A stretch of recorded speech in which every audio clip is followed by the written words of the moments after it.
안녕하세요. 오늘은 우리 몸에서 아주 중요한 장기 하나에 대해 이야기해 보려고 합니다. 바로 간입니다. 간은 평소에 존재감을 거의 드러내지 않습니다. 아파도 크게 티를 내지 않고 조용히 자기 일을 하다가 정말 많이 지쳤을 때야 신호를 보내는 장기입니다.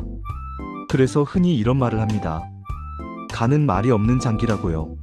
하지만 가만히 보면 간도 분명히 신호를 보냅니다. 다만 우리가 그 신호를 나이 탓, 피곤해서 그렇겠지 하고 넘겨버리는 경우가 많을 뿐입니다. 오늘은 간이 안 좋아질 때 몸이 보내는 신호들은 어떤 것들이 있는지, 그리고 그 신호를 느꼈을 때 우리는 무엇을 해주면 좋은지 차분하게 이야기해 보겠습니다. 먼저 간이 어떤 일을 하는지부터 아주 쉽게 말씀드리겠습니다. 간은 우리 몸의 큰 정수기이자 공장입니다. 먹고 마신 것, 약, 술, 음식 속의 여러 성분을 몸에 쓸 수 있게 바꾸기도 하고 몸에 해로운 것은 걸러내서 밖으로 내보내는 일을 합니다. 또 에너지를 저장해 두었다가 필요할 때 꺼내 쓰게 해주고 피를 맑게 유지하는 데도 아주 중요한 역할을 합니다. 이렇게 중요한 일을 하면서도 간은 스스로를 잘 드러내지 않습니다. 그래서 문제가 생겨도 초기에는 통증이 거의 없습니다. 그렇다면 간이 힘들어질 때 몸은 어떤 신호를 보낼까요? 첫 번째 신호는 이유 없는 피로감입니다. 충분히 잠을 잤는데도 하루 종일 몸이 무겁고 아무것도 하지 않았는데도 기운이 쭉 빠지는 느낌이 든다면 간이 보내는 신호일 수 있습니다. 이런 피로는 잠깐 쉬면 회복되는 피로가 아니라 쉬어도 계속 이어지는 피로입니다. 간이 제 역할을 못하면 몸에 에너지를 잘 공급하지 못합니다. 그래서 작은 일에도 쉽게 지치고 의욕도 떨어지게 됩니다. 많은 분들이 나이가 들면 다 그렇지, 요즘 좀 피곤해서 그래 하고 넘기지만 오래 지속된다면 한 번쯤 간 건강을 생각해 볼 필요가 있습니다. 두 번째 신호는 소화가 잘 안 되는 느낌입니다. 기름진 음식을 먹지도 않았는데 속이 더부룩하고 조금만 먹어도 배가 부른 느낌, 자주 체하는 느낌이 든다면 이 역시 간과 관련이 있을 수 있습니다. 간은 소화를 돕는 물질을 만들어 음식이 잘 분해되도록 돕습니다. 그런데 간이 지치면 이 과정이 원활하지 않게 됩니다. 그래서 평소 잘 먹던 음식이 갑자기 부담스럽게 느껴지고 속이 자주 불편해질 수 있습니다. 세 번째 신호는 입맛이 떨어지는 것입니다.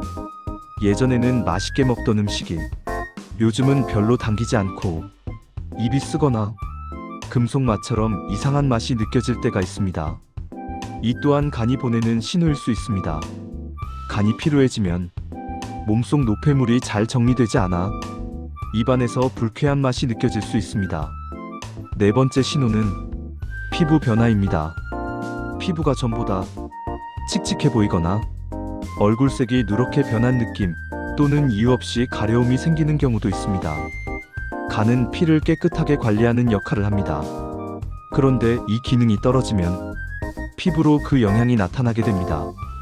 특히 가려움은 피부 문제가 아니라 몸속 문제에서 오는 경우도 많습니다. 연고를 발라도 잘 낫지 않는 가려움이 있다면 몸 안을 한 번쯤 돌아볼 필요가 있습니다. 다섯 번째 신호는 눈이 쉽게 피로해지고 흰자위가 누렇게 보이는 것입니다. 눈은 간 상태를 비교적 잘 보여주는 곳입니다. 눈이 쉽게 뻑뻑해지고 충혈이 자주 생기며 눈이 맑지 않게 보인다면 간이 피로하다는 신호일 수 있습니다. 아주 심한 경우에는 눈 흰자위가 노랗게 보일 수도 있는데 이때는 꼭 확인이 필요합니다.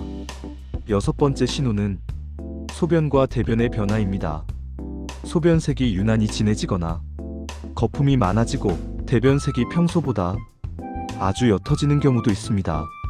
이런 변화는 간이 노폐물을 처리하는 과정이 원활하지 않다는 신호일 수 있습니다. 일곱 번째 신호는 오른쪽 윗배의 불편함입니다. 간은 오른쪽 갈비뼈 아래쪽에 있습니다. 이 부위가 묵직하게 불편하거나 누르면 답답한 느낌이 들 때가 있습니다. 다만 간은 통증에 둔감하기 때문에 아프다기보다는 불편하다, 답답하다 이런 느낌으로 오는 경우가 많습니다. 여기까지 들으시면서 이런 생각이 드실 수도 있습니다. 나한테도 몇 개는 해당되는 것 같은데 이게 다 간 때문일까? 꼭 그렇다고 단정할 수는 없습니다. 하지만 여러 신호가 오래 반복해서 나타난다면 몸이 쉬어달라고 보내는 신호일 가능성이 큽니다. 중요한 건 겁을 먹는 것이 아니라 지금부터 돌보면 된다는 점입니다. 그렇다면 간이 보내는 신호를 느꼈을 때 우리는 무엇을 해주면 좋을까요? 첫 번째는 간을 쉬게 해주는 것입니다. 간이 가장 힘들어하는 것 중 하나가 과음과 잦은 음주입니다. 술을 많이 마시지 않더라도 자주 마시는 습관은 간을 계속 쉬지 못하게 만듭니다. 가능하다면 술을 줄이거나 쉬는 날을 만들어 간에게 숨 돌릴 시간을 주는 것이 좋습니다.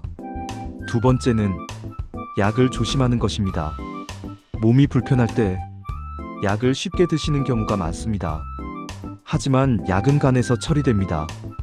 여러 종류의 약을 오랫동안 복용하고 있다면 의사와 상담을 통해 점검해 보는 것이 좋습니다. 세 번째는 음식입니다. 간은 기름지고 짜고 단 음식을 싫어합니다. 반대로 제철 채소, 싱겁게 조리한 음식, 따뜻한 밥과 국을 좋아합니다. 특별한 보약보다 규칙적인 식사와 과하지 않은 밥상이 간에게는 가장 큰 도움이 됩니다. 네 번째는 잠입니다. 밤에 자는 잠은 간이 스스로 회복하는 시간입니다. 늦게 자고 밤을 새우는 습관은 간에게 큰 부담이 됩니다. 잠들기 어려우시다면 완벽한 수면을 목표로 하기보다 조금씩 리듬을 맞춰주는 것부터 시작하셔도 충분합니다. 마지막으로 가장 중요한 말씀을 드리고 싶습니다. 간은 회복력이 아주 좋은 장기입니다. 늦지 않았습니다. 조금만 관심을 가지고 조금만 생활을 바꿔도 간은 다시 힘을 낼 수 있습니다. 몸이 보내는 신호를 무시하지 않고 지금부터라도 귀 기울여준다면 앞으로의 시간은 분명히 달라질 수 있습니다. 오늘 이 이야기가 자신의 몸을 한 번 더 돌아보는 계기가 되었으면 좋겠습니다. 건강은 갑자기 지키는 것이 아니라 하루하루 쌓아가는 것입니다. 지금부터라도 몸을 아껴주시고 스스로를 조금 더 챙겨주시길 바랍니다. 끝까지 들어주셔서 감사합니다.